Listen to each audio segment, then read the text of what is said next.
Fala, notáveis, sejam bem-vindos a mais um Notável Cast. Hoje eu estou aqui com o meu amigo Walter Krause Neto. O cara, olha, você sabe que eu podia falar toda a sua, esse teu currículo aqui resumido, mas o que eu acho mais legal é isso, né? Falar que o cara é o cara da variação Krause para glúteos. Então você vai ter que explicar isso. Não, eu vou falar que o teu currículo é profissional de educação física, especialista em fisiologia, treinamento desportivo para alto rendimento, mestrado, doutorado, pós-doutorado, tudo envolvendo morfologia, principalmente hipertrofia muscular, ganho de massa, até a questão neural aí que a gente vai falar um pouquinho sobre as suas pesquisas que foram feitas com ratos.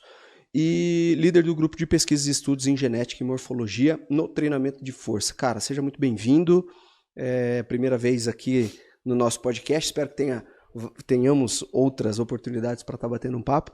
Mas conta essa história aqui, cara. Eu acho sensacional, até porque você é meio polêmico nas redes sociais. Fala pra gente aí de onde surgiu essa variação Krause aqui. Por que você intitulou o seu nome nessa variação de glúteo? Primeiramente, agradecer a oportunidade que o André me deu aqui, né, para debater um pouquinho assuntos bastante pertinentes para nossa prática. Cara, a variação Krause, primeiramente eu brinco que se existe a rosca Scott, que foi, né, desenvolvida pelo Larry Scott, ele levou o sobrenome dele, e se existe o Arnold Press, porque foi o Arnold que ajustou o exercício, por que não, né, a variação Krause ou glúteo Krause, né? Então é só uma forma de popularizar o exercício, né? Agora, a variação Krause, né, ou glúteo na polia, glúteo Krause na polia alta, digamos assim. Esse exercício surgiu a partir de uma necessidade, tá? Então, eu não estava lendo nada e do nada falava, vou lá hoje prescrever essa variação. Não foi assim. Surgiu a partir de uma necessidade. Eu trabalho com vários coaches em parceria, né? Especificamente nesse caso com o Rai Millet. E o Rai colocou na planilha de um atleta a variação de extensão do quadril na máquina Paulette. Só que na academia que nós treinamos não tem esse equipamento. Então eu fui obrigado a fazer um ajuste no exercício. Então eu levei a atleta até a polia e eu ajustei o equipamento onde a técnica de execução do exercício fosse similar a esse equipamento. A mecânica a gente sabe que não é a mesma, tá? Até porque o eixo do equipamento coincide com o eixo de rotação do próprio quadril e na polia o eixo de rotação vindo à resistência ele está afastado do corpo. Então a própria mecânica do movimento é diferente, mas eu tentei aproximar o movimento do apolete do movimento na extensão pela polia alta. Tá? Daí que surgiu.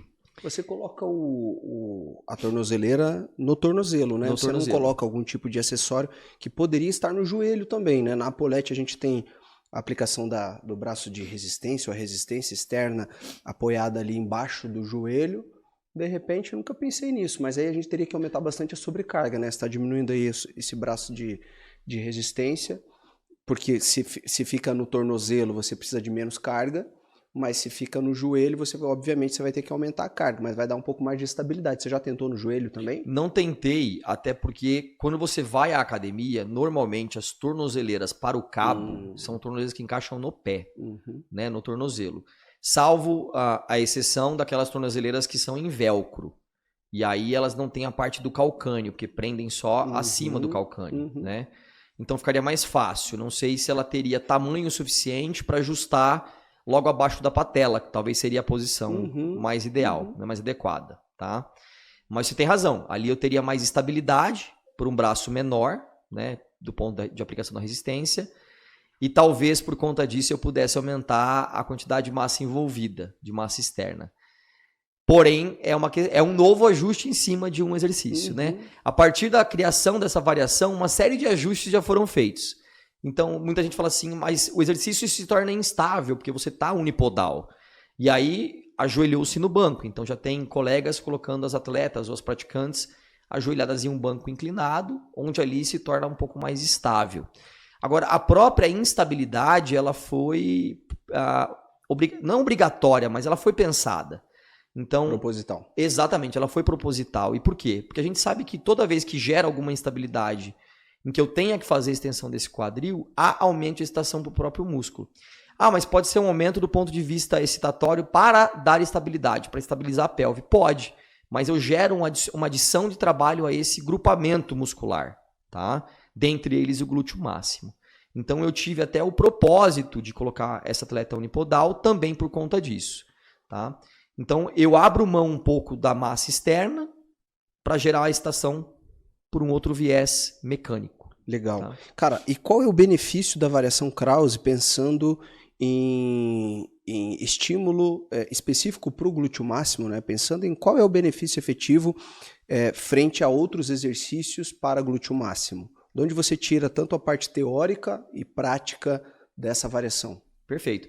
Primeiramente, eu tenho que propor até por que o Raí, naquela época, inclusive, escolheu o Apolete e não outra variação no cabo, por exemplo. E por que a partir daí esse exercício se tornou estratégico como um exercício complementar. O trabalho, né, na verdade, o Apolete ele foi estudado enquanto variação por um autor, o Sumiaki Mae, um japonês. E agora, ele é bem recente, hein? Exato. 2023, né? Esse último que ele apresentou no congresso de biomecânica.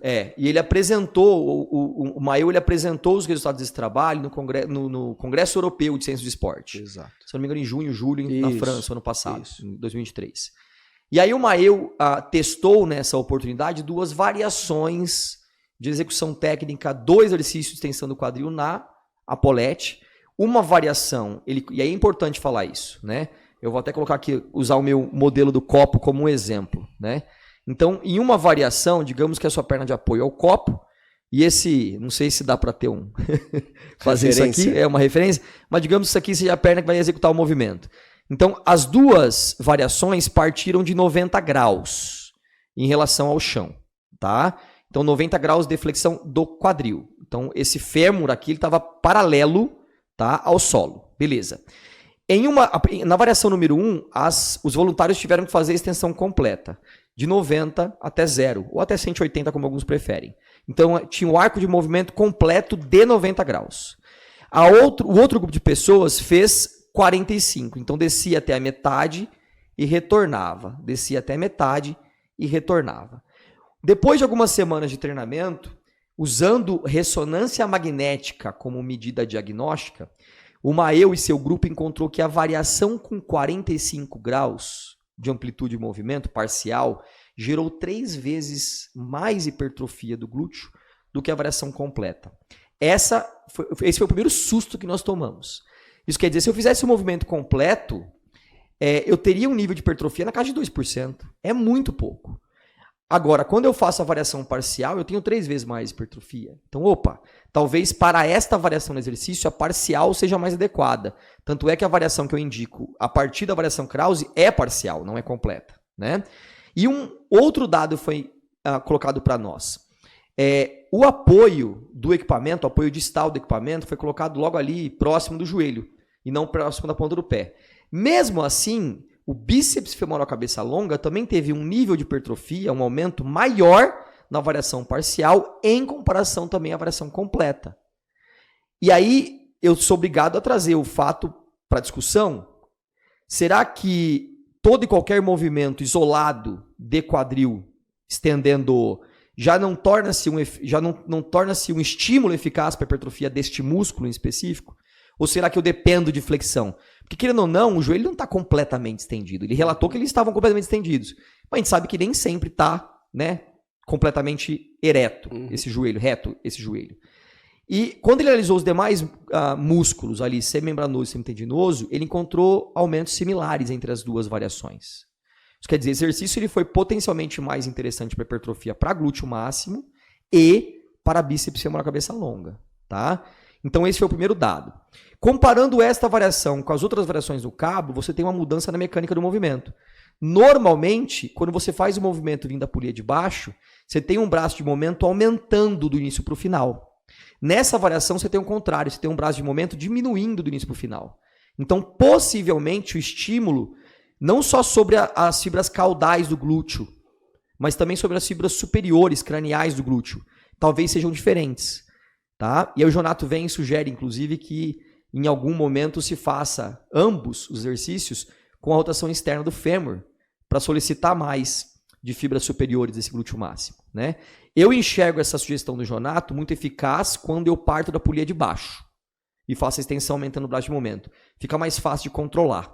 Agora, quando eu estou vindo com insuficiência passiva, né, com os músculos todos alongados, fica muito mais difícil. É porque você fala polia de baixo, porque o quadril já tá flexionado, né? Isso. Porque se você tá com o corpo reto e leva a polia embaixo, você não consegue fazer uma boa extensão, né? Então você começa a variação Já inclinado. com o tronco inclinado. Aí por isso que você pode começar com a polia de baixo, e se ela tá embaixo, né? Então imagine aqui todos nós aqui, para quem tá só ouvindo, então se você tá com o seu tronco na horizontal e você vai trazer o seu, ou seja, se o seu tronco está na horizontal, o seu quadril já está praticamente a 90 graus. Isso. Então se você coloca a polia embaixo, ainda mais bem embaixo, tracionando, né, puxando a sua perna mais ainda em flexão, esse é o instante em que você vai ter o maior braço do torque ali, gerando o maior torque possível e a maior dificuldade do exercício. Isso. E como você falou, eu acho que o que é legal de trazer, tanto dessa variação, da variação Krause, quanto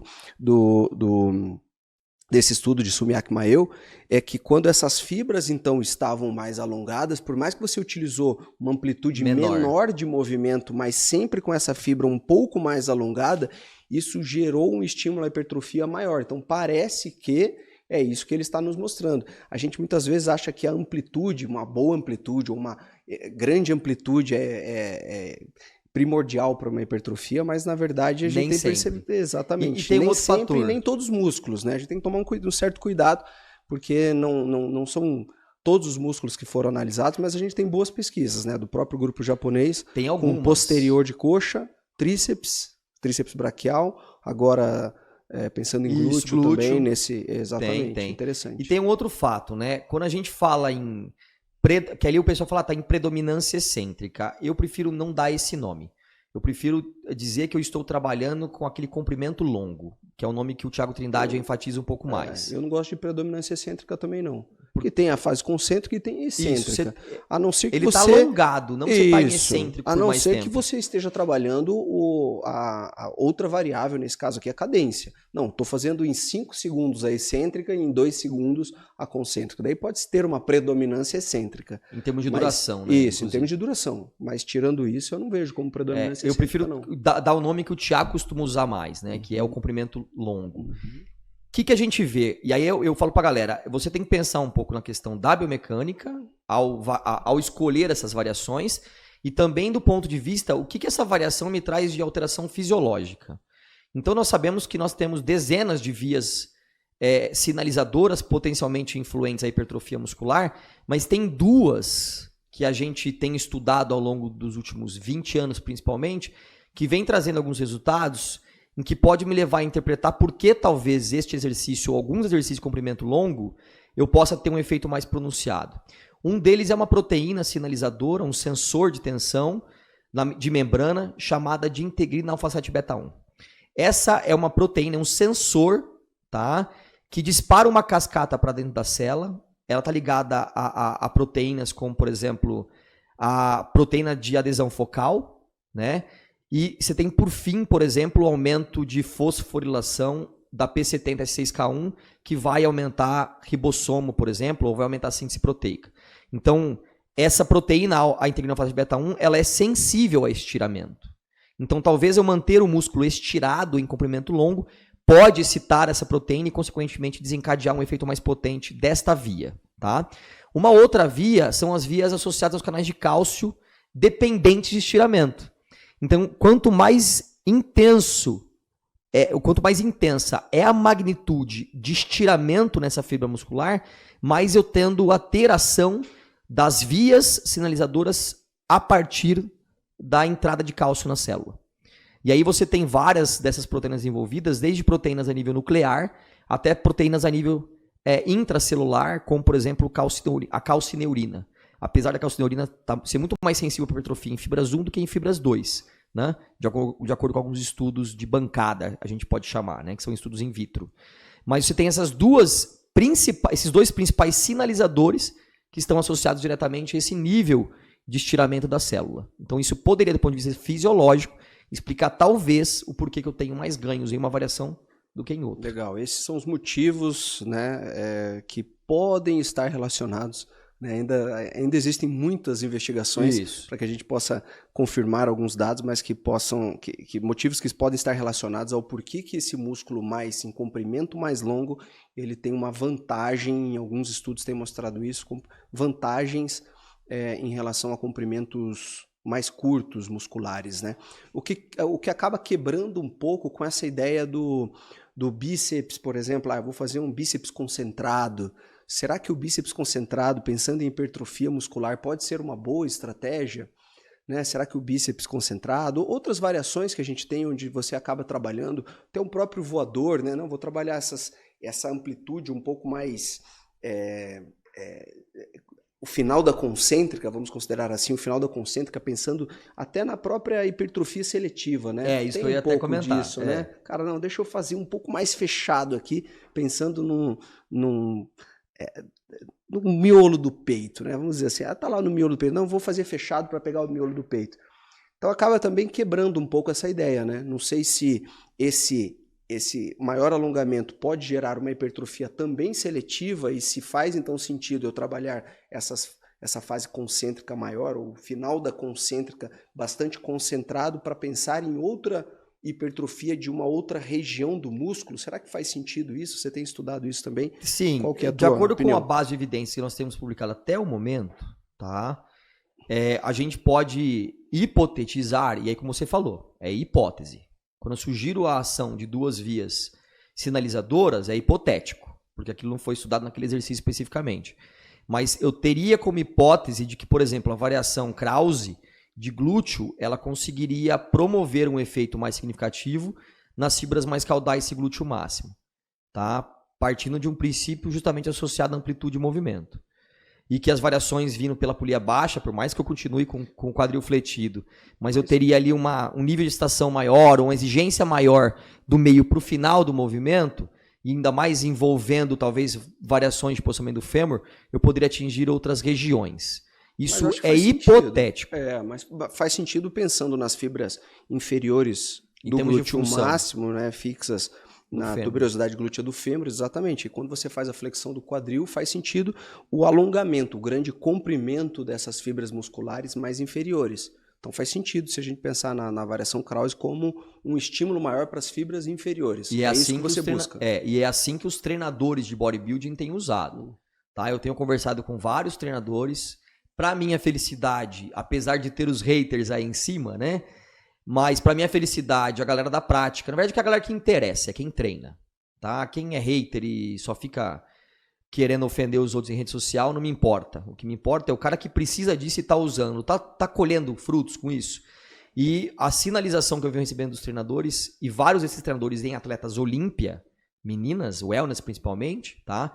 É que o exercício tem sido bem tolerado e que eles estão conseguindo, inclusive, progredir carga. Seja aumentando repetições, seja manipulando o tempo de obtenção, tá? Ou seja, progredir na própria massa que vem ali do cross, né? Do crossover, da polia, da estante que eles estão usando.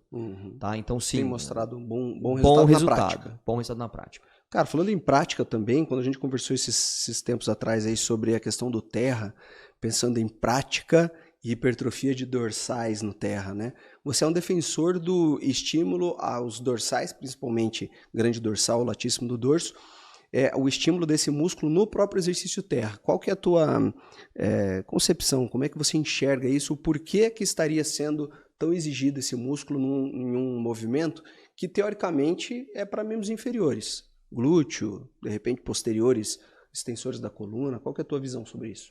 Tá. Quando a gente fala de terra e adaptação, ou o nome adaptação é meio complicado, né? Ele não reflete aquilo que acontece. Então, eu vou usar um nome mais simples, que é ajuste crônico, digamos assim. Ou mudança.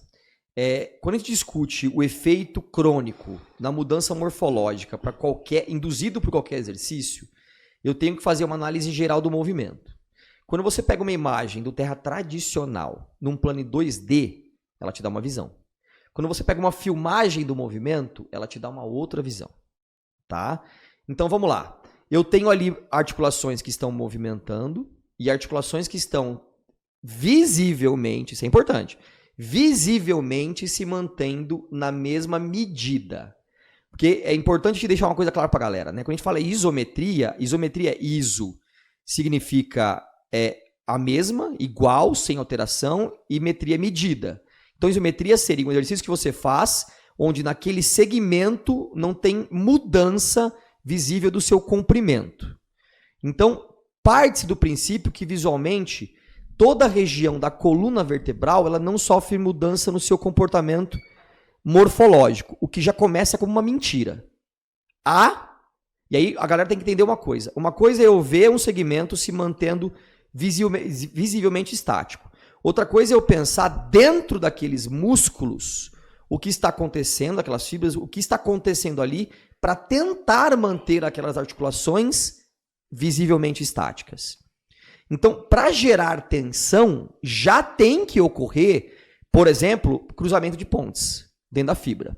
Do simples fato de eu juntar pontes, de eu associar actina e miosina, já há alteração do tamanho do sarcômero. Já há a partir daí. Então, se há alteração do comprimento do sarcômero, já não existe mais isometria.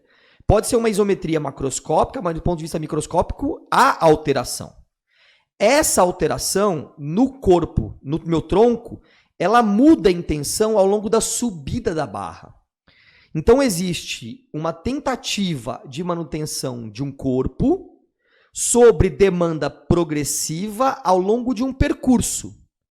Esse tipo de alteração, todos, eu vou dizer 99% das pessoas que estão analisando o exercício, elas simplesmente desconsideram. E eu vou analisar só aquilo que está movimentando.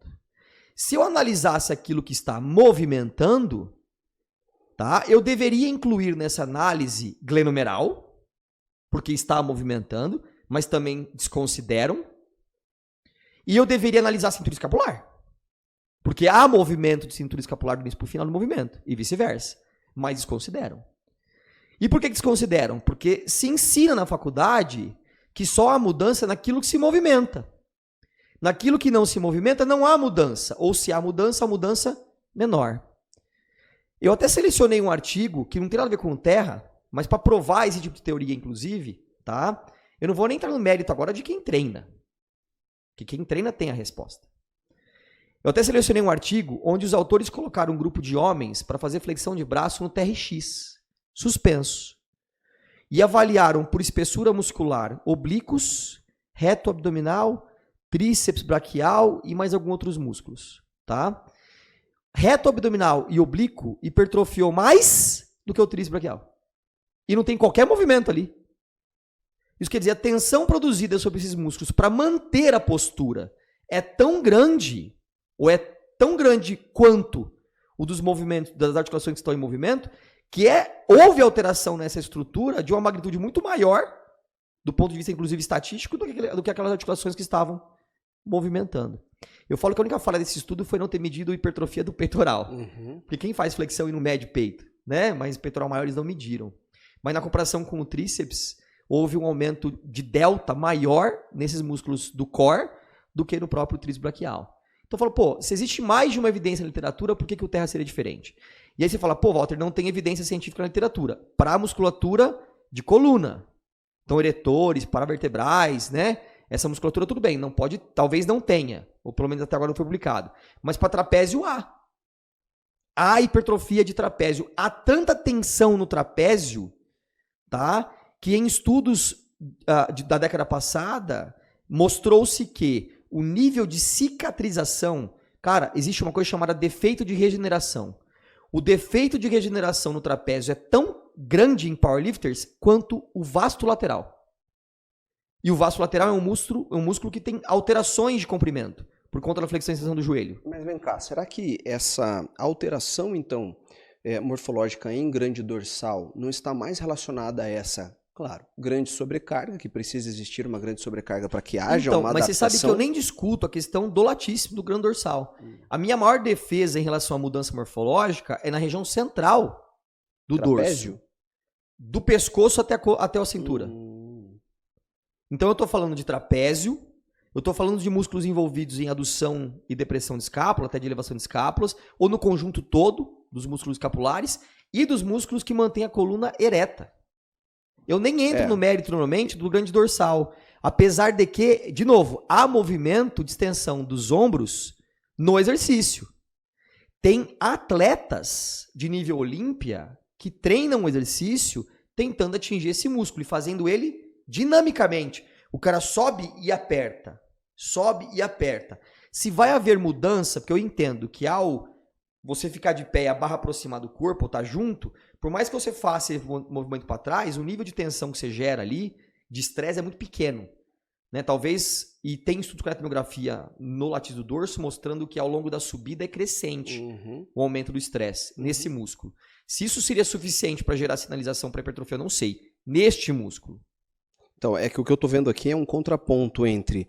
A gente inicialmente discutiu a variação Krause como um exercício em que leva um grande comprimento muscular. Então, você tem uma amplitude... Vejam, não significa que a maior amplitude de movimento de 90 até 0 graus, lá no estúdio de Sumiake Maeu, mostrou mais hipertrofia do que a amplitude reduzida, mas havia amplitude, por mais que reduzida, e também havia ali um grande comprimento muscular. Se a gente observar todos esses outros músculos que aí estão, vamos pensar aqui em trapézio, grande dorsal, os próprios extensores da coluna, todos eles, primeiro, não estão em grande alongamento normalmente, né? O grande dorsal, para eu gerar um alongamento dele, eu preciso fazer flexão do ombro. Os extensores da coluna, eu preciso fazer uma flexão da coluna para daí eles estarem mais alongados. E trapézio, eu preciso estar fazendo um pouco de protração escapular, que não seria o ideal dentro de um terra.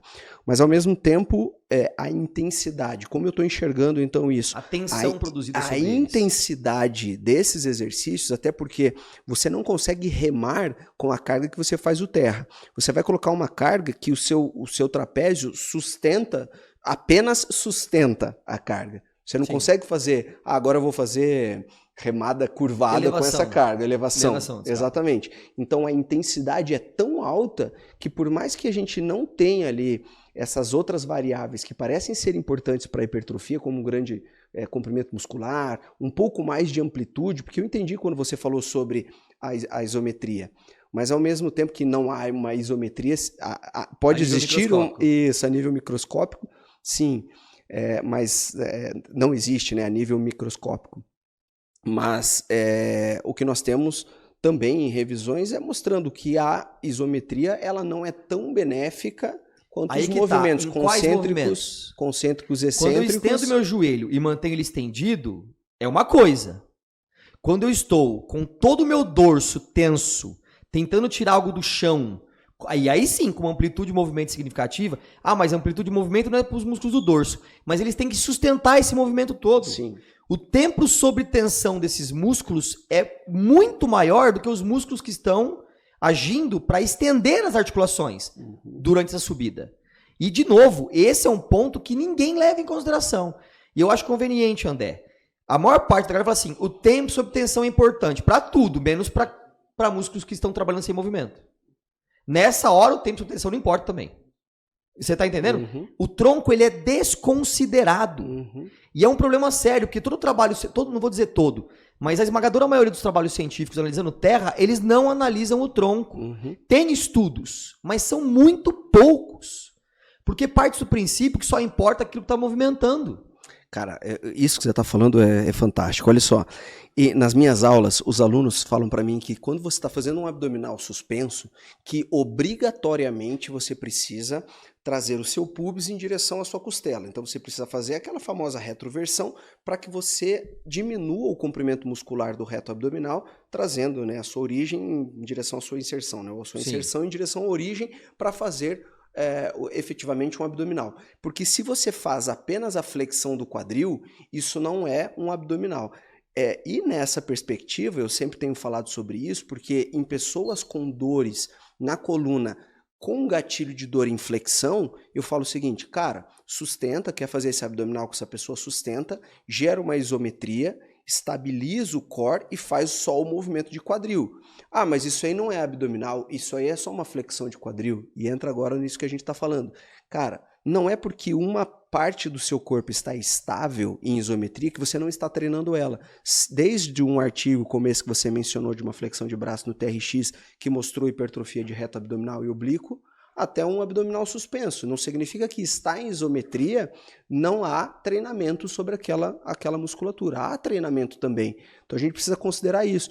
eu levo em relação ao agachamento. Eu falo assim, cara, se você acha que isso aqui não é um abdominal, um agachamento, então é um exercício que não fortalece eretores da coluna, porque eles estão em isometria. O terra, a mesma coisa. Aí eu pergunto pra galera assim, por que o terra não hipertrofia ou não poderia hipertrofiar os dorsais, desculpa, os extensores da coluna, e a remada curvada, sim. Se você olhar a posição da coluna, é exatamente a mesma. Não há movimento na coluna numa remada curvada. E se você prescrever remada curvada e acompanhar esse cara por 6 meses, você vai ver mudanças sensíveis, visuais, naquela musculatura toda que estende a coluna. Então assim, por que na remada curvada há hipertrofia dessa região e no terra não? Por que há mudança? E no terra se usa mais carga ainda. Porra, o terra é muito mais complicado. Porque você tem que manter, inclusive, a posição. E eu posso extrapolar isso para vários exercícios. Por exemplo, uma remada baixa no pulley. Não tem a discussão atual aí se eu devo deixar aí, que o Valdemar pede para, né, você fazer um movimento com mais articulações envolvidas, e tem a galera que defende que não, que você tem que manter o tronco mais ereto. Uai, em qual dos dois movimentos você teria mais essa musculatura envolvida? Na sugestão do Valdemar. Porque daí você tem um nível de flexão e um nível de extensão. Agora, quando você pede para alguém fazer com a coluna mais estático, não estou dizendo que tá errado, tá certo. Mas quando você pede fazer essa variação, você mantém essa região, também tem isso por mais tempo. E não tem hipertrofia nessa região? Também tem. Então, eu não entendo por que para um serve e para o outro não. Cara, agora, você falou... Desculpa, você falou de remada agora, eu pensei no seguinte, que essa polêmica das remadas, seja uma remada com uma leve extensão de cotovelo, ou seja uma remada convencional com um pouco de, até uma rotação do tronco, como é que você vê isso? Assim? Quais as diferenças das remadas, essas variações da remada pensando nos músculos dorsais mesmo e até bíceps? Tá, primeiro ponto, para quem que eu estou prescrevendo isso? Se eu vou prescrever para uma pessoa comum, eu vou pensar em funcionalidade. Então o movimento tem que ser conjunto. Esse cotovelo vai participar e vai participar bem. Tá? É o que eu falo pra galera. Você tá trabalhando, você mora nos Estados Unidos, você mora no interior e você precisa de lenha para sua fogueira. Vai esquentar a tua casa à noite porque não tem ali algum tipo de equipamento que deixe sua casa quente. E você está no inverno. Você precisa cortar lenha durante o dia para colocar na fogueira ali à noite. Tá? Para esquentar a tua casa. Como é que você serra uma madeira? Eu não serro a madeira assim. Eu serro a madeira usando todo o segmento superior, tá? Então, do ponto de vista de funcionalidade, eu vou usar o segmento todo. Agora, se eu estou com um bodybuilder, por exemplo, e a discussão deles é em cima disso, é para quem quer construir, né? Então, se eu estou com um bodybuilder, eu vou pensar no seguinte, o que esse cara precisa melhorar mais e o que eu tenho que segurar? Então, se eu tenho um clássico treinando, um class physique, onde o braço não pode ser um grupamento muscular que estoure, que esteja muito grande, porque pede proporção com o resto do corpo, com o tronco, com o segmento inferior. Então, talvez para esse cara usar um pouco menos de flexão do braço, do cotovelo, seja conveniente. Usar um pouquinho menos esse bíceps. Então, esse cara vai fazer com um nível de flexão do cotovelo um pouco menor, na minha opinião. Por outro lado, se eu quero exigir desse cara mais intensidade, massas maiores, não vai dar para ficar pedindo para ele trazer usando essa técnica. Com extensão. Porque ela vai ser contraproducente. Então, para uma massa maior, porque eu quero desenvolver, gerar muita tensão, esse braço vai participar. Cara, eu acrescento mais aqui. Eu já trabalhei com alunos com tendinite no bíceps. E se você trabalha nesses movimentos de remada, trazendo realmente, né, a remada clássica, fazendo uma leve flexão de cotovelo e participando muito desse bíceps, ele tinha dores durante ali o treino, ou durante a semana, aumentava a dor dele em bíceps. Então a estratégia era exatamente essa, eu tentar estender um pouco esse cotovelo e tirar em partes essa participação do bíceps. Normalmente ele vai participar, a não ser que você estenda muito esse cotovelo, né? Mas normalmente ele vai participar. E a gente tem que lembrar até, porque aí o aluno ele não entende muitas vezes que ele vai ter que reduzir a carga dele, mas se a gente pensar em torque, né, que é força vezes o braço do momento ou o braço do torque, a gente vai diminuir a força aplicada. Eu vou tirar um halter de 35 quilos e vou fazer agora com um halter de 25 quilos, por exemplo, um dumbbell, mas o braço do torque ele vai estar aumentado. Então, se é um vezes o outro, praticamente o torque é o mesmo, mas a carga movida ali é reduzida, né? Então, às vezes, o aluno não entende que ele está reduzindo a carga. Só que é uma estratégia que eu enxergo também.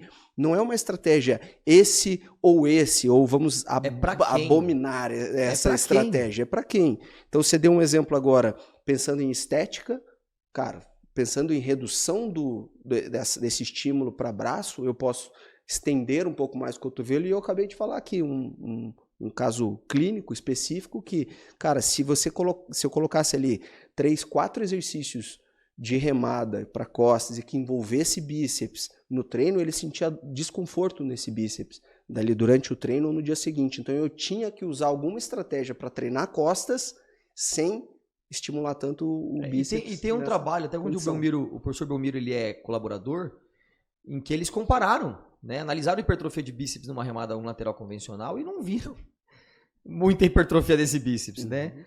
A hipertrofia é maior quando você isola mesmo o músculo ali, a articulação. Então, é o que eu falo, os caras ficam discutindo, mas falta especificidade.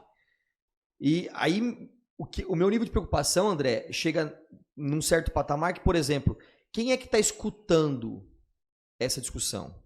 Então, assim, quem está promovendo, por exemplo, eu quero dizer, não sei se pode dizer nome, pode dizer nome? Pode dizer nome. Pode. Quem está promovendo essa discussão é o Jorlan e o Laércio, né? O Laércio Fundini. Eu gosto dos dois. Mas, por exemplo, o Laércio diz que você tem que usar menos o bíceps. O Jorlan fala que você tem que puxar com tudo que você tem. E aí, quem que segue o Jorlan? Bodybuilder. É mais bodybuilder, é mais cara que compete. Quem segue o Laércio? A galera mais iniciante. Porque o Laércio, o viés do Laércio é técnico. O próprio canal dele do YouTube é assim, é discutir técnica de exercício. Então, quem mais acompanha o Laércio, a galera que não é atleta. E aí, quando eu vou pra academia e eu vejo o pessoal fazendo isso por conta do Laércio, porque eu vejo o Laércio fazendo isso lá, é a galera magrinha, cara. Pô, o garoto não tem chassi nenhum ainda. É o chassi de grilo, de verdade. E ele já tá lá todo... Eu falo, brother, com 10 quilos na mão, cadê a força? Então, assim, você tem que ganhar força, tá? Você tem que estimular de verdade essa musculatura. Outra coisa, quando você faz um movimento, tá? Querendo ou não, você deixa de estimular o próprio latíssio do dorso num comprimento maior. Porque o movimento fica mais curto, esse cotovelo não passa do tronco. Então, aquela brincadeira de espreme o músculo para essa galera não existe, né? Eu quero isolar. Tá, mas você não esquece, não, que a cintura escapular lá costuma participar da remada unilateral, das remadas, e a coluna participa também, a musculatura. Então, falta envolver mais músculos nesse movimento, né? Principalmente para essa galera. E quando eu comecei a treinar 30 anos atrás, nem era remada unilateral o nome, era serrote. Serrote, é isso aí, remada serrote, mais ou menos isso. Cara, quando a gente observa o seguidor, né? Chegou um tempo atrás um aluno para mim e falou assim, professor, estava seguindo fulano lá, não vou falar nomes aqui, mas ele mostrou um exercício para uma aluna, para uma atleta, que era assim o jeito certo. Aí eu tô tentando fazer assim com a minha aluna e ela não tem conseguido. Eu falei assim, bom, peraí, a tua aluna é atleta também? Não, tá 3 meses treinando. E ela quer ser atleta? Não, também. O foco dela é emagrecer. Cara, então você está seguindo a pessoa errada. Ou não é que você está seguindo a pessoa errada, mas você quer fazer uma instrução que está vindo de um coach de bodybuilders para uma atleta de bodybuilder. Então, cara, não é essa pessoa que você tem que seguir. Então, essa discussão, quando a gente está falando das remadas, ela chega a ser meio burra, né? Porque, cara, você está vendo duas pessoas que falam para públicos diferentes falar que, na opinião deles, a melhor remada é essa e essa. E os dois estão certos, pensando no público que, principalmente, a maior parte do público deles é melhor uma remada com um formato ou uma remada com outro. E já que a gente está falando de bodybuilding, vamos dar um spoiler aí? Vamos dar um spoiler, né? Galera, a gente sabe que vocês notáveis querem cada vez mais estar próximo, né, das tecnologias, dos melhores protocolos de treinamento, técnicas, estratégias avançadas. E a gente está se unindo aqui, não é à toa que o professor Walter Krause está aqui com a gente hoje, porque a gente está já desenvolvendo toda uma grade curricular e uma pós-graduação que nunca foi vista no Brasil. E a gente, além de estar buscando os melhores nomes, né, na linha do bodybuilding, já que a gente está falando disso agora, a gente está buscando uma pós-graduação tão inovadora que a gente sabe que a gente valoriza tanto a prática, tanto a Personal Trainer Academy sabe que uma das etapas do nosso método de ensino dentro das pós-graduações é a prática. A gente sabe que a prática é o primeiro passo. E você veio com a gente com essa proposta de trazer uma pós-graduação extremamente prática e que a gente ajudasse os alunos dessa pós-graduação a treinarem, a se treinarem como bodybuilders, para aprender na prática técnicas, estratégias, intensidade do treinamento, aprende consigo e aplica no meu treinamento e posso então de maneira mais precisa, com muito mais segurança e destaque aplicar isso com o meu aluno. Então a gente nessa pós-graduação, já fica aqui para vocês então essa dica, em algum lugar aqui na tela ou no link aqui embaixo vai aparecer um QR Code para vocês ou entrarem na lista de espera ou se inscreverem caso a gente esteja com a pós-graduação, com as matrículas abertas da pós-graduação. A gente está inovando com uma pós-graduação em Bodybuilding Coach, sendo que a gente vai falar sobre estética corporal para praticantes e não praticantes de musculação. Exato. Então, cara, eu estou muito feliz com esse projeto, cara, de estar ao seu lado, construindo essa jornada, essa grade curricular, esse projeto, porque eu acho que vai mudar a vida de muitos alunos que gostam dessa pegada mais estética, da pegada do shape, né? Um trabalho um pouco mais intenso, trabalho com atletas, mas sabe que os alunos convencionais que sustentam, na verdade, esses caras, né? Treina muito mais alunos convencionais, vamos dizer assim, não atletas do que atletas. Então estou feliz, cara, de estar com esse projeto. Então em algum lugar da tela você vai ver aí essas informações. E pensando nesse, o que você tem visto aí da grade curricular ou do corpo docente, o que você tem feito ali para deixar essa pós-graduação com nível Personal Trainer Academy, qualidade pura, prática? O que você tem feito, Walter? Então vamos lá. Quando o André me convidou, né, veio falar comigo para a gente conversar sobre uma pós-graduação, eu expus ao André a essa minha vontade, né, e a essa minha vivência. Eu estou na pós-graduação, na docência, tem 15 anos, dando aula já. E eu comentei com o André que eu sempre senti falta de uma pós-graduação prática, que entregasse para o personal uma estratégia de trabalho factível e não apenas teórica. Então a gente orquestrou a grade curricular desse curso de bodybuilding, com bodybuilding coach, com a ideia justamente de que o aluno, né, vocês, saiam de cada disciplina com a sensação de eu sei agora o que eu tenho para fazer. E eu sei o que eu tenho para fazer e eu não quero esperar para fazer isso amanhã. Eu quero acabar essa aula hoje, eu quero ir para academia, eu quero sair, né, sedento aqui, falo, quero ir para academia já testar isso em mim agora. Pô, vou testar isso e se der certo eu vou aplicar no meu aluno, tá? Então, apesar tem que pedir para academia abrir domingo. Exato. Terminou a aula, sábado ou domingo terminou a aula. Vai direto treinar. Vai direto treinar. Então o curso ele não tem só uma abordagem para quem tem desejo de competir ou para o coach que tem atletas, mas 50% do curso, pelo menos, né, se não mais, é voltado ao personal que está lá na ponta da espada no dia a dia e que é buscado com muita frequência, inclusive em momentos de desespero de alguns alunos, para pôr o shape. Então assim, o cara me procura aqui em setembro, outubro, já não tem mais o que fazer. É claro que tem o que fazer. E a pergunta é, se é claro, então, professor, o que é que eu tenho que fazer? Então o curso vai te ensinar agora a saber o que você tem que fazer. Porque se a gente coloca um atleta no palco em 3, 4 meses, por que você não pode colocar a tua cliente na praia de biquíni bonitinha, né? Ou o rapaz com o abdômen um pouco mais definido também no mesmo prazo? Claro que não depende só de nós, claro, mas a ferramenta de como fazer isso a gente vai passar para vocês. Cara, e as disciplinas eu vi ali, você selecionando, né? A gente construindo essa grade, assim, treinamento para quadríceps, um dia inteiro, treinamento para dorsais, um dia inteiro, fantástico, né? E para colocar na prática mesmo, né? Se duvidar, 80%, 90% prática essa pós, né? Vai ali, coloca isso. Então, fica a nossa dica aí mais uma vez para vocês, tá aqui na QR Code, o link aí, cliquem aqui e em algum lugar da tela e você já faz a sua inscrição ou você fica na lista de espera para a próxima turma.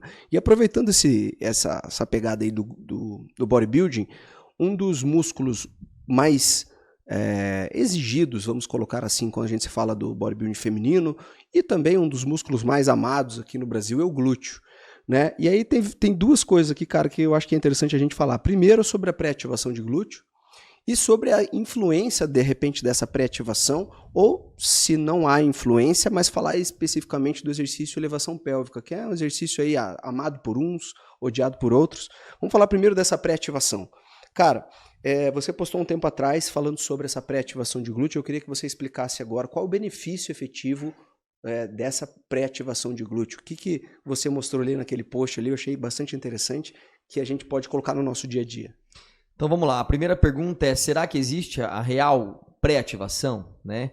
Então, quando eu faço a pré-ativação, a ideia é sensibilizar aqueles neurônios que irão excitar de verdade as fibras musculares que são por eles inervadas.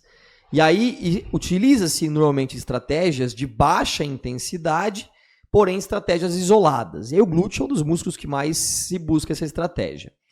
Então, um trabalho publicado recentemente, né, tem 2 ou 3 anos aproximadamente, ele buscou primeiro saber se ao treinar exercícios isolados ao longo da semana, induziria qualquer mudança na estação desse músculo glúteo máximo ao executar, por exemplo, um agachamento. Então, como é que os autores fizeram? Testaram a excitação do glúteo no agachamento bilateral e no agachamento unipodal no início do estudo. Ao longo da semana, esses voluntários, na verdade eram voluntárias, né? Treinaram 3 exercícios, que foi a extensão de quadril, o glúteo concha, né? E a abdução de quadril em cúbito lateral. Fizeram isso de forma isométrica, por tempo, então foram séries de 1 minuto, 2 vezes por dia cada exercício, e progredindo ao longo da semana pela dificuldade no aumento da tensão das bands. Uma semana depois, eles testaram esses mesmos 2 exercícios, analisando a excitação do glúteo novamente. E eles encontraram que nos 2 exercícios houve aumento da excitação do glúteo. A pergunta é, eles testaram ou fizeram pré-ativação antes dos bilaterais? Não, em momento nenhum eles fizeram isso.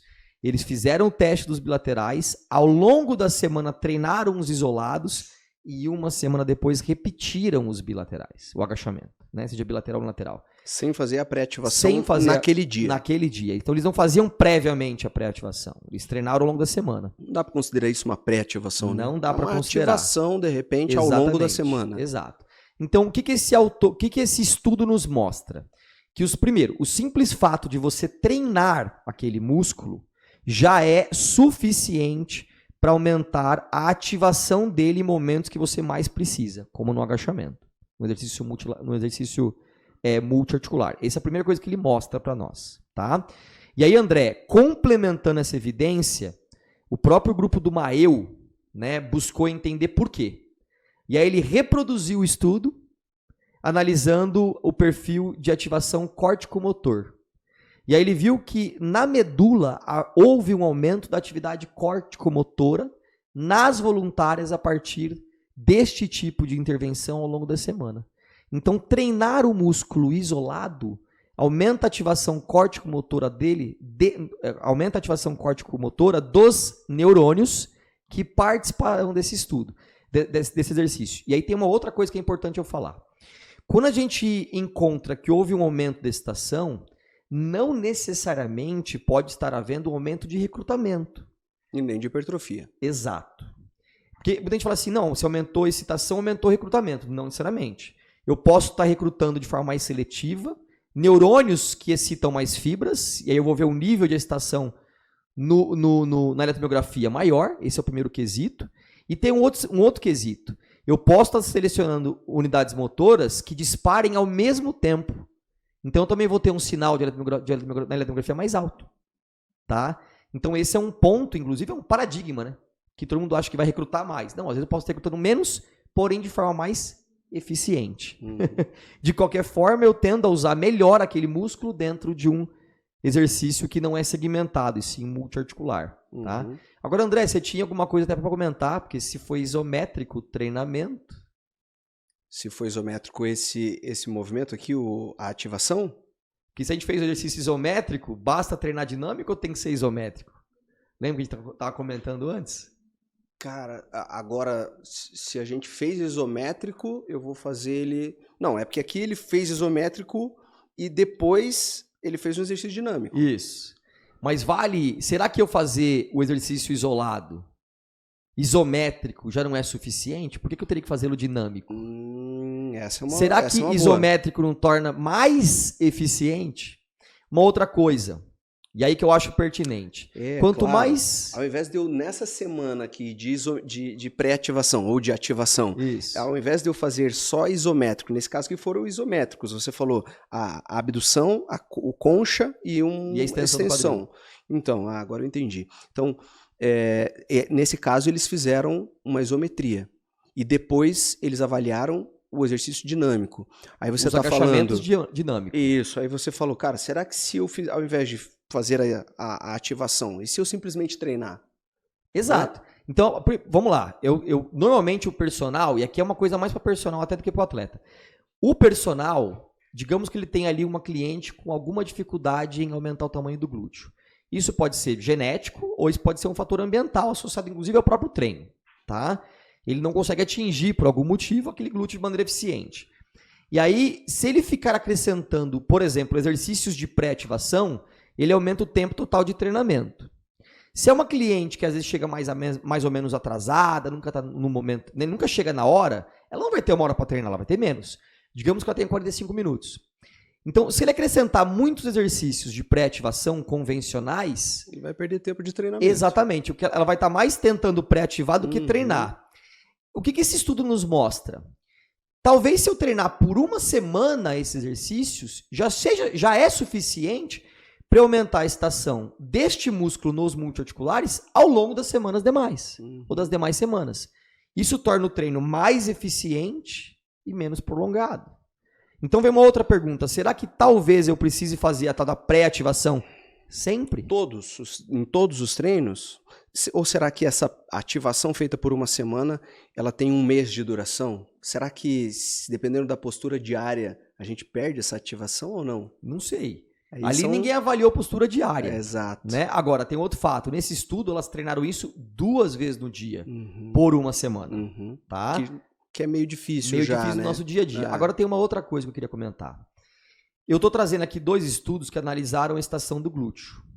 E eu estou dizendo, olha, aumentou a partir deste trabalho. Beleza. Só que se nós pegarmos todo e qualquer estudo, com todo e qualquer exercício, que tenha avaliado eletromiografia antes, e a mesma eletromiografia depois de algumas semanas, em todos os estudos haverá aumento da atividade excitatória.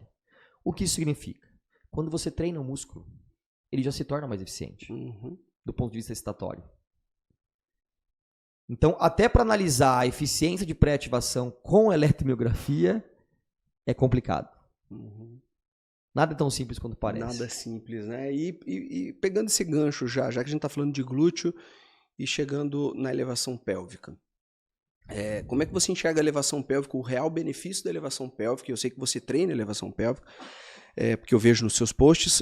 Qual o real benefício da elevação pélvica no treinamento? Como é que você enxerga a necessidade de inserção desse exercício na prescrição do treino? Tá, eu costumo dizer que eu sou muito feliz de ter teoricamente o criador da elevação pélvica como um amigo meu, né? Que é o professor Brett Contreras. A partir do momento que o Brett se debruçou sobre o treinamento feminino, exclusivamente sobre o glúteo, ele nos trouxe uma série de ferramentas importantes para mudar com boa qualidade o glúteo das nossas atletas e clientes convencionais. Porém, talvez a melhor das estratégias que ele tenha proposto foi a alteração da ponte glútea para a elevação pélvica. Porque o que ele fez foi pedir para a pessoa apoiar o dorso no banco e não no chão e colocar uma barra sobre o quadril para aumentar a quantidade de massa deslocada, uma vez que no solo era mais curto e no banco você ganha um pouco mais de amplitude de movimento. Torna o exercício um pouco mais eficiente. Então, a inclusão da elevação pélvica, ela nos trouxe uma ferramenta que você não tem do ponto de vista de ação mecânica em nenhum outro exercício. O pessoal fala assim, mas o terra se aproxima. Nem de longe se aproxima, tá? Nem de longe. A elevação pélvica, ela traz, na minha opinião, tá? Não uma diferença, mas um ponto importante para complementar o treino. Eu costumo dizer que não existe o melhor exercício para glúteo. E sim o melhor treino que você pode montar para atingir as regiões do glúteo que você mais quer. Porque, por exemplo, dá para escolher agachamento para melhorar glúteo médio? Não dá. Ele não hipertrofia o glúteo médio. Dá para eu selecionar elevação pélvica para hipertrofiar glúteo médio? Não, a elevação pélvica também não hipertrofia glúteo médio. Então eu tenho que isolar o exercício para atingir esse músculo. Agora, para o glúteo máximo, eu tenho vários exercícios extremamente eficientes. Mas o único que gera tensão como gera no ângulo que gera é a elevação pélvica. Pensando no ângulo, obviamente, no neutro, é um exercício que você consegue acrescentar carga suficiente e ali no neutro, ou 0 graus, você está no seu máximo de esforço, diferente de qualquer outro exercício. Terra, além agachamento. Do que, quando você faz agachamento convencional, agachamento búlgaro, que seja o RDL, o Roman Deadlift, o Stiff, o Terra Sul, qualquer variação, quando chega no 0 graus de extensão do quadril, você já não tem mais tensão nenhuma, ele está relaxado. Na elevação pélvica é o único que não. Quando você chega na simulação, o glúteo está bombando. Ele está muito tenso nessa região. E, de acordo até com o que o nosso colega, o professor Thiago Trindade, cita, né? O glúteo máximo ele tem a sua maior eficiência na extensão e hiperextensão do quadril. E o único exercício que pode promover isso com intensidade é essa variação. Pensando no menor recrutamento de adutor magno e de isquiosurais, né? Que começam a reduzir o seu braço de momento interno e começam, então, eles não têm mais uma boa capacidade de extensão do quadril quando esse quadril está a 0 graus, realmente o glúteo máximo é quem faz o movimento, né? Então, na elevação pélvica, chegando próximo. Por isso que eu gosto também, inclusive, de orientar a elevação pélvica com uma carga que você consiga fazer boa extensão do quadril. Porque se você faz um movimento e não consegue fazer boa extensão, por mais que você está acrescentando boa carga, você não está aproveitando o máximo do seu glúteo máximo, porque quanto mais perto do neutro e até ultrapassando o neutro, caso você consiga, e lembre-se, caso você consiga a extensão do quadril e não a flexão da coluna, né? Ou melhor, a extensão da coluna, a hiperextensão da coluna. Então, se você conseguir fazer isso e até hiperestender o quadril, ótimo, né? Então, cuidado com a carga. Esse cuidado e a orientação com a carga, ela é essencial para que você consiga efetivamente aproveitar mais esse movimento. Senão você coloca uma carga muito alta e faz um movimento curto, né? Eu acho que aproveitar essa extensão máxima e chegar próximo de 0 graus é a cereja do bolo também para a elevação pélvica. Em 2019, eu, a minha esposa e a professora Elengami escrevemos uma revisão sistemática exclusivamente sobre elevação pélvica e nós discutimos ali desempenho, excitação e hipertrofia. E o único dado que nós não tínhamos ali em 2019 era sobre hipertrofia muscular, que agora em 2024 nós temos alguns trabalhos. Então nós iremos esse ano, 2024, atualizar essa pesquisa, então nós escreveremos uma nova revisão sistemática, agora incluindo os dados de hipertrofia. E eu vou ter um adendo, porque quando você fala de acréscimo de massa, de intensidade, nós temos hoje, a partir do trabalho do Belmiro e dos demais colegas, do Alex, né? Nós temos uma referência do que é ideal de acordo com o seu nível de treinamento, com o seu status de treino, em termos de marca de peso para supino, para levantamento de terra, para barra fixa. Você tem, para agachamento, você tem essas métricas, essas diretrizes de métricas, levando em consideração, no caso deles, a massa corpórea. E para a elevação pélvica, você não tem esse dado publicado. Mas eu fiz um levantamento, fiz ano retrasado, ano passado eu atualizei, né? A partir do trabalho do Plot que eu atualizei. Então, existe hoje uma métrica, é uma métrica informal, porque ela não foi publicada, mas ela estará publicada nessa revisão sistemática que nós atualizaremos esse ano, onde eu consigo hoje, a partir da própria massa corpórea ou do agachamento como referencial, sugerir para o voluntário a massa ideal para se acrescentar na elevação pélvica.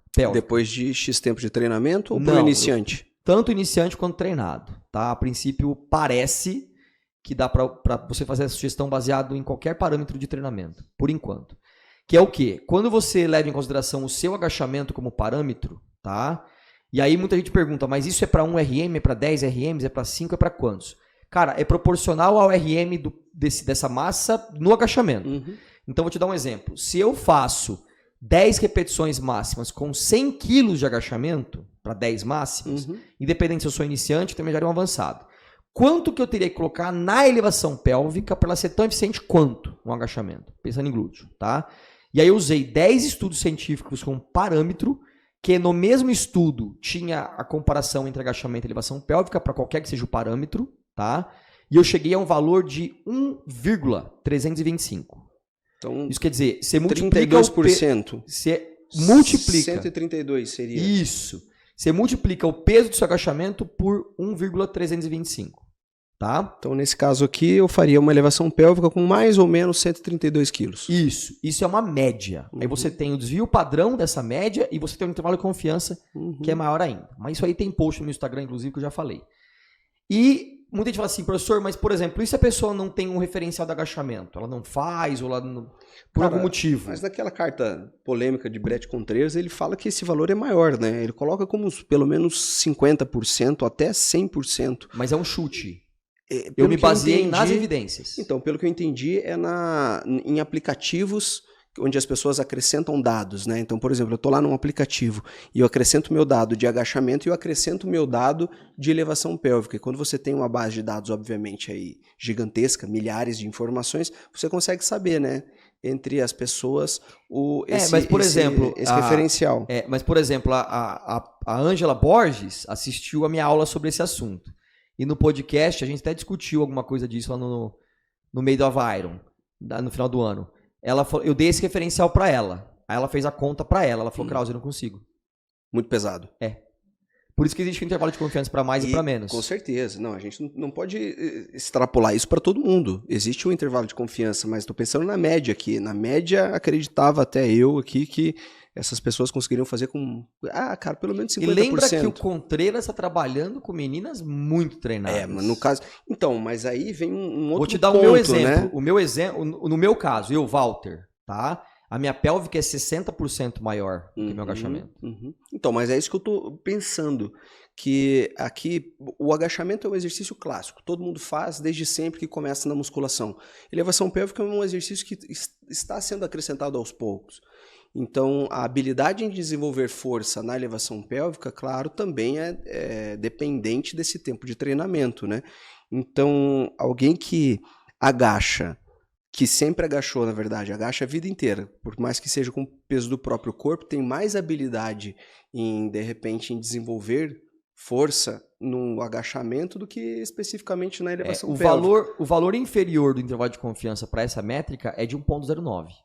0,9. Que dá 9% acima do peso do agachamento. Então, vamos lá. Cara, se você trabalha elevação pélvica com um valor inferior ao do seu agachamento, muito provavelmente, claro que existem casos e casos, mas muito provavelmente você está dando migué.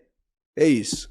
É igual você chegar na academia e a pessoa tá com uma barra montada de 20 quilos na pelve, tá perdendo tempo. Cara, e é legal isso porque se o aluno tá começando ali, vamos lá, 10 quilos de cada lado, começando, agachamento e tal, tá ali alguns meses, de repente, 10 quilos de cada lado mais barra, no mínimo ele tem que fazer isso a elevação pélvica. E normalmente ele até vai conseguir fazer com mais, porque como a elevação pélvica é mais estável, ele consegue até, de repente, já no início também colocar uma carga a mais do que no agachamento, né? E depende menos de mobilidade também. Então menos de mobilidade. A própria estabilidade, né, cara? É muito estável. Agora, né? Dá para usar o referencial da massa corpórea. Eu fiz o mesmo cálculo para massa corpórea. Dá 1,75. Então, você pega a sua massa corpórea e multiplica por 1,75. 1,75 para elevação pélvica. Isso. 1,75 para elevação pélvica.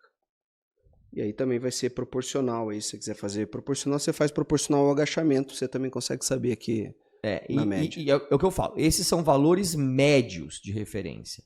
Você tem o desvio padrão para a média e você tem o intervalo de confiança dentro de cada uma dessas métricas. Porque 1,75 para destreinado é bastante, né? Se pensar em alguém com 80 quilos, começar com 120 quilos, né? Começando o treinamento. Mas a tua meta vai ser essa. Isso, exato. Você pode começar com menos e falar, cara, tem que chegar nisso aqui. Exatamente. Que é uma média boa.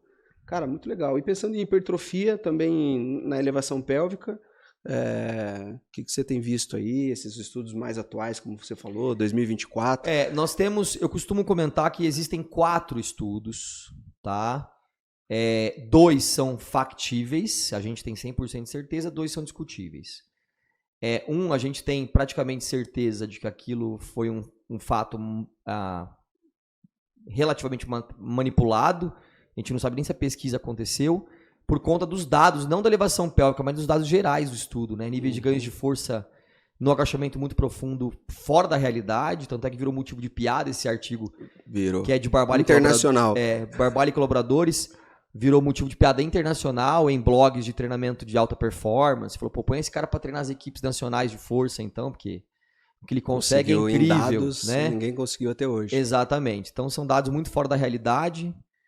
Esse a gente nem fala dele. Tem um segundo paper do mesmo grupo, e aí é conveniente, eu acho bem interessante, esse eu cito, tá? Até o método, mas eu falo, aqui existe dúvida se ele existiu também ou não, porque é do mesmo grupo. Mas o que eles fizeram? Eles queriam comprovar, né? E aí eu já costumo dizer que já existe um viés desde o início, né? Tem um viés forte desde o início. Eles queriam um conflito aí de interesse. De interesse significativo. Eles queriam mostrar que o exercício multiarticular ele já é suficiente, não precisa acrescentar os isolados. E aí eu vou falar exclusivamente da análise do glúteo, tá? Que fizeram lá com ultrassom, ou dizem que fizeram com ultrassom. Um grupo treinou fazendo agachamento, leg press, afundo e levantamento terra. Então, analisando, foram 12 séries por semana de movimentos que estendiam o quadril, né? Então, teoricamente, estando esse glúteo. O grupo multimono fazendo agachamento, elevação pélvica e glúteo com 4 apoios no solo, que deram 8 séries estendendo o quadril. Então, já, né, 30% a menos no mínimo de volume. 12 séries para 8 séries. E um terceiro grupo, que teoricamente foi só dos isolados, que foi só pélvica e glúteo com caneleira, que deu 5 séries. Volume menor ainda. Semanais, menor ainda. E aí, logicamente, né? Quem treinou esse 12 grupo séries... que fez com 5 foi o grupo que ganhou muito pouco, em termos de volume. E os outros dois grupos, 8 e 12 séries, os ganhos foram similares, não houve diferença entre eles. E aí eles usam esses dados para falar, tá vendo? Acrescentar os isolados é jogar tempo fora. Eu falo, não.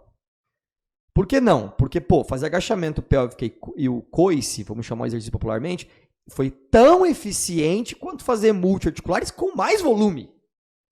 Então, se eu fosse pensar em... Cara, se pensar em eficiência, eu prefiro fazer 8 do meio e ganhar o mesmo número de... Né? E a mesma Cara, vou fazer muscular. 8 em 1 hora, 12 de repente 1 hora e 15. Exatamente. Por que eu vou treinar 1 hora e 15 se eu posso treinar 1 hora? Menos e ganhar a mesma coisa. Então eu colocaria o do meio, o multimono, como maior eficiência, que é o que você está colocando. Então esse estudo já cai no pé desses camaradas, porque eles publicaram um trabalho que eu, de novo, não sei se isso é verdade ou não, por conta das dúvidas acerca do grupo de pesquisa, mas o trabalho pode ter acontecido, e se tiver acontecido, bom, porque mostra que eles estavam errados, né? E o primeiro que já era. Agora, no ano passado, 2023, aí sim, 2 trabalhos foram publicados, um está no pré-print ainda, o outro já foi publicado na Frontiers Physiology.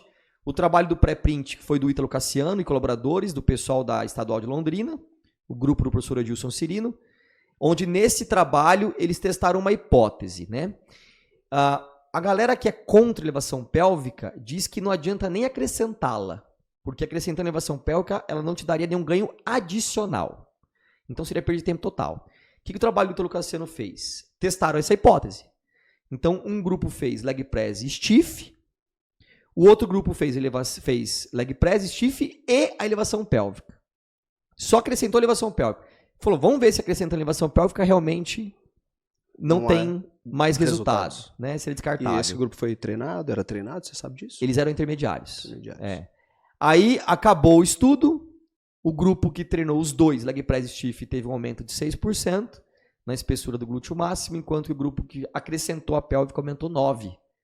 Isso quer dizer, derrubou a hipótese do grupo que é contra a pélvica, onde eles diziam que não trazia ganhos adicionais, pelo contrário, trouxe ganhos adicionais. Então, esse trabalho derrubou essa hipótese, né? Então, já diferenciou o estudo. Só que está no pré-print ainda, esse trabalho não foi publicado num periódico avaliado por pares. E eles avaliaram através de ressonância magnética? Foi ultrassom. E aí teve o trabalho que hoje a gente considera como padrão ouro.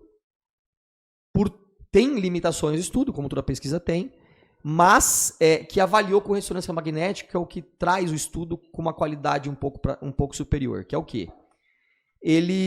O trabalho do Daniel Plotkin e colaboradores, eu tive a felicidade de conversar com o Daniel sobre algumas dúvidas que eu tive no método. Ele tirou todas as minhas dúvidas, tá? Inclusive eu vou relatar coisa aqui que não está no estudo. O que eles fizeram?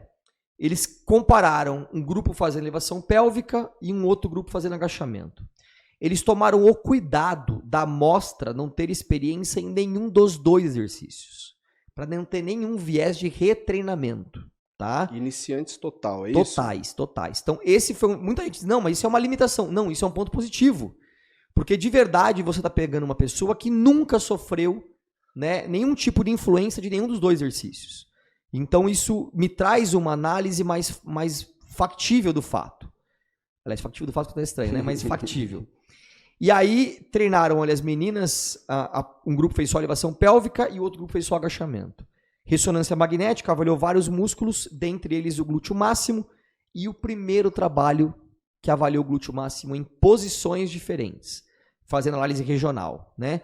Então, glúteo máximo, fibras superiores, região superior, fibras inferiores para superiores, então a parte média do glúteo, tá? E as fibras inferiores ali bem perto do fêmur mesmo do glúteo máximo. Eles encontraram que nos dois exercícios, ambos foram igualmente eficientes em promover hipertrofia no glúteo máximo, inclusive do ponto de vista regional. Isso quer dizer, avaliando por segmentos o glúteo, a mudança induzida pelos dois exercícios foi muito similar. O que esse estudo traz de novo? Que a hipertrofia na região distal foi quase o dobro da região proximal do glúteo máximo. Então, o primeiro trabalho mostrando que realmente há hipertrofia heterogênea ao longo do glúteo máximo. É isso que traz de novo, tá? E aí as perguntas, e eu conversando com o professor Brad Schoenfeld, né, no ano passado, ele veio para um evento aqui no Brasil, a gente teve o prazer de palestrar junto, e aí nós batemos um longo papo ali no evento e depois durante o almoço. E aí ele falou, cara, para mim faltou, se ele tivesse, ele é colaborador do estudo, mas ele falou, se tivesse me perguntado antes de começar o estudo, eu teria sugerido um terceiro grupo, que é o grupo que fazia os dois. Ele falou, a minha hipótese é que somando os dois, você teria resultados ainda mais importantes. Né? Mas ele falou, infelizmente, não foi feito isso, porque ninguém me perguntou antes. Quando eles vieram para mim conversar comigo, o trabalho já estava acontecendo. Tinha começado. Né? E aí tem uma crítica que foi feita ao estudo, né? Porque o que eles fizeram? Eles publicaram em anexo a foto de alguns voluntários. E eles publicaram a foto de um voluntário, que era o voluntário mais alto do estudo. E eles publicaram essa foto para mostrar que nem todos conseguiram treinar com grandes profundidades. Neste caso, o fêmur do camarada era tão alto, era tão grande, que ele não conseguia quebrar a paralela, não conseguia. Ele não tinha mobilidade suficiente. Então eles mostraram a foto para mostrar, olha, tivemos inclusive voluntários que não desciam tudo. E que mesmo assim teve um ganho de hipertrofia no glúteo, mesmo fazendo isso. E aí muita gente criticou o estudo, dizendo, olha, os caras nem agachavam de verdade. Não é que os caras, foi um. Então, um voluntário não chegou na paralela, a maior parte dos voluntários treinaram na paralela e tiveram 3 voluntários, se eu não me engano, 3 ou 4, que quebravam a paralela. Então, o exercício agachamento era realizado dentro da capacidade de cada um. Não tinha uma amplitude máxima. Isso. Por que esse dado que me deu foi o próprio autor principal, Daniel Plotkin, tá? Porque eu questionei ele, eu mandei um e-mail para ele, também chamei ele no direct para ter um papo, e eu falei, Daniel, vocês não descreveram no método a amplitude. Ele falou, Krause, não deu para determinar uma amplitude homogênea a todos. Porque como eram iniciantes... Teria que excluir esse cara mais alto, ou senão todo mundo teria que fazer sem quebrar a paralela, por exemplo, né? Exatamente. Ele falou, Krause, nós pensamos em traçar um método ecológico. O que significa isso? Prescrever e fazer a pesquisa de uma forma o mais próximo possível da prática. Quando você pega um cliente iniciante, eles não vão agachar profundo. Eles vão agachar dentro da capacidade funcional do momento deles. E nós não tínhamos tempo para ficar treinando mobilidade com os caras para fazer eles ganharem amplitude de movimento. Então, qual foi a sugestão qual foi o comando para eles? Agache o máximo que você consegue. Esse foi o comando deles. E aí, esse trabalho nos mostra, então, que eu não preciso mandar o meu cliente bater a bunda no tornozelo. Basta recomendar ao cliente, desça o quanto você conseguir. Então, treinando a maior amplitude possível dentro da funcionalidade de cada pessoa, você vai ter um resultado importante. E quando você pega o gráfico, né, que mostra a dispersão dos resultados individuais, no caso do agachamento, ficou todo mundo muito próximo. Isso quer dizer, a hipertrofia do glúteo foi similar a todos, independentemente do quanto profundo eles agacharam. Esse é um ponto positivo do trabalho. Tá? E uma crítica que também fizeram é que o Contreras, ele e um outro autor, doaram ao Michael Roberts, que foi o autor sênior da pesquisa, porque o laboratório era dele, $80 mil. E aí disseram, tá vendo? O cara pagou o laboratório para ter os resultados.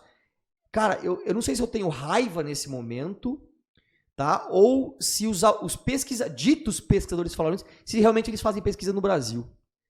Tá? Aqui no Brasil, vou te dar um exemplo. Do meu pós-doc saíram 4 trabalhos. 3 estão publicados em periódicos em que não sou eu que pago.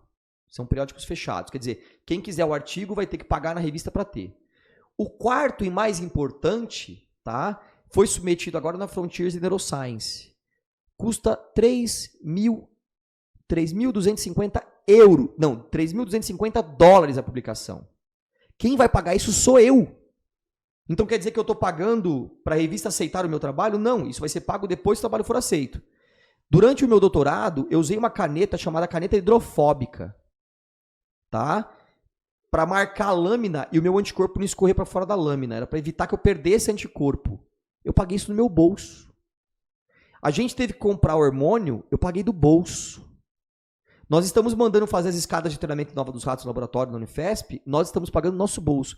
Então quer dizer que nós estamos pagando para ter o resultado? Cara, isso aí é quem nunca fez pesquisa, não sabe que envolve muito dinheiro, que os materiais são caros e que, querendo ou não, nós somos as pessoas interessadas em saber o resultado da pesquisa. Agora, claro, de você estar pesquisando ou de você investir numa pesquisa para você manipular dado, aí tem uma coisa bastante distante. Eu posso manipular o dado sem dar dinheiro nenhum. Exatamente. Se eu for o cara com má fé. Exatamente. Então tá muito distante, né? Então é uma pena que... E tem outro dado, André, assim, o laboratório do Michael Roberts não estava recebendo financiamento público para essa pesquisa. Então, para fazer... As pessoas não sabem, mas a ressonância magnética é o método mais caro de análise.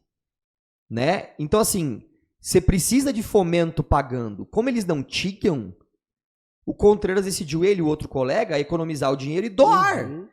Para pagar o quê? Pagar o laboratório para fazer as imagens que iam ser analisadas. E, cara, eu tô falando de imagem, só do glúteo foram 3 por pessoa. Aí tem adutor, que foi avaliado, glúteo médio, quadríceps, isquiosurais. Quantas imagens por pessoa não foram geradas? Quer dizer, qual foi o custo por pessoa? Se você passar isso para reais, é um dinheiro enorme. Quando eu fui fazer eu quase fiz o meu mestrado na Unifesp. O levantamento que nós fizemos de quanto ia custar o meu mestrado na Unifesp era de R$220 mil. Esse ia ser o valor para fazer o mestrado lá. Quem ia pagar a Unifesp? Não, ia ser a FAPESP. Mas eu teria que submeter esse orçamento na FAPESP e para ver se os caras me davam dinheiro. Se não desse o dinheiro, o que eu tenho que fazer? Eu tenho que dar outro jeito de pagar. Então, quem disse que o cara comprou a pesquisa só porque ele doou o dinheiro, porra, tá de sacanagem comigo. Cara, é mais ou menos isso. Ainda mais hoje em dia que a grana para esse tipo de pesquisa tá escassa, né? Porque até um tempo atrás tinha mais dinheiro, né, rolando, mas... hoje em dia a grana está escassa. Se a gente tem pessoas interessadas em saber, né, ou até empresas, né, interessadas em saber algum dado, a gente precisa investir, precisa ter esse investimento, né? E é isso como você falou, cara, 100, 200 mil reais é base para uma pesquisa bem feita, com acessórios, por exemplo, a própria ressonância magnética, né, também caríssimo de ser feito. Por isso que no Brasil temos pouquíssimos estudos utilizando ressonância magnética, porque não... Né, E aí a pessoa pensa assim, mas e ultrassom? Fala, cara, ultrassom bom custa 20, 30 mil, um top. Uhum. Você comprou aquilo ali, quem faz a imagem no seu próprio computador é você. Uhum. Você não tem mais custo depois que você adquiriu, é custo de manutenção. Bem mais barato. Muito né? mais barato. Bem mais barato. Pena que a ressonância continua sendo esse padrão menos ouro acurado, aí, né? Exatamente. E outra, eles medem coisas diferentes. Exatamente. Cara, fantástico, que papo bom aqui. Eu acho que a gente pode... Vamos marcar o próximo já? Demorou. Então fechou. Cara, várias coisas boas aqui, dúvidas, polêmicas, várias coisas mesmo que a gente resolveu. Conversamos aqui hoje já, notáveis que estão nos ouvindo, mandem mensagens aí, marquem a gente nas redes sociais para a gente saber se vocês estão ouvindo e se vocês gostaram aqui do nosso podcast sobre os dados. Veja, trouxemos dados até, né, aqui ó, 2024, 2023, 2022, enfim, dados recentes, para que a gente evolua a nossa profissão e busque realmente, né, entender um pouco mais sobre o exercício. O personal, ele sempre fala isso pra gente, né, que ele quer mais segurança e destaque. E como é que faz isso? Cara, ouvindo, pesquisando, colocando na prática, né, porque não adianta nada pesquisar tudo isso aqui, entender e não colocar na prática, né? Você é o cara da prática, pode falar isso. Exatamente. Né? Então, cara, obrigado mais uma vez. Se quiser Eu deixar agradeço. suas redes sociais e suas últimas palavras aí pra gente, por favor. Primeiramente, as redes sociais, né? Então, o Instagram é @walter_krause. Krause é K, S no fim, sem R, é Krause, tá? .net. E o e-mail, não vale muito a pena deixar, mas quem quiser é wild_krause@hotmail.com. E agradeço de novo a oportunidade, o curso de pós em breve, né? A gente vai estar divulgando aí, Tá no forno. mas vai ser top, top, top. E como mensagem, tá? Durante o meu doutorado, eu tive um momento de soberba. Quem me trouxe para a realidade foi a minha hoje colega de laboratório, minha chefe. Eu ainda chamo ela de chefe, mas ela não gosta, porque ela diz que hoje nós estamos no mesmo patamar, que é a professora Helena Florencio Gama. Então, ela foi a responsável por falar, Krause, existe uma hierarquia e, infelizmente ou felizmente, você ainda não chegou no ápice. Então, baixa a bola, estuda, respeita quem está do seu lado, porque a partir do momento que você é ignorante com os demais, do ponto de vista de grosseiro, os demais também podem ser com você e você afasta as pessoas de você e não aproxima. Essa conversa aconteceu logo depois da minha qualificação de doutorado. Cara, foi fundamental para a minha vida, tá? Então, a partir daí, eu aprendi com a lição, e a partir do que eu aprendi com a lição, as portas não pararam mais de se abrir para mim. Então, a mensagem que eu digo para as pessoas a partir deste momento, nos últimos anos, é: tenha humildade para escutar aquilo que as pessoas têm a dizer para você, e todos nós temos uma verdade, que é nossa. Ela só pode se tornar parte da verdade do outro a partir do momento que você abre e dá a vez ao outro falar para você o que ele deseja falar. E o respeito, independentemente se existe discórdia ou não, o respeito tem que ser mútuo. Eu dou um exemplo, né? O meu colega, professor Belmiro de Salles, a gente não concorda em tudo, mas a gente respeita que há discórdia. E a partir daí, a gente cresce junto, né? E, por fim, haters, continuem haters. Aumentem o meu engajamento. Exatamente, É vocês dão muito engajamento e vocês me dão matéria para discutir. É verdade, né? Então, Faz a por gente favor, pensar, menos dar ignorância sugestões. e mais estudo. Cara, legal porque eu tenho percebido isso mesmo, assim, uma aproximação sua, uma evolução muito grande também na sua visibilidade, redes sociais e tudo mais. Acho que tem a ver com isso aí que você falou. Cara, parabéns, obrigado mais uma vez. Tamo junto. Obrigado por ter vindo aqui, notáveis. Obrigado mais uma vez também por todos vocês estarem aqui nos ouvindo ou nos assistindo nas redes sociais. Em breve vocês vão saber um pouco mais aí sobre a nossa pós-graduação. O Bodybuilding Coach está chegando, cara, então esperem, aguardem ou já se inscrevam caso você esteja vendo esse podcast depois de um tempo. Valeu, grande abraço, professor, obrigado mais uma vez e até breve.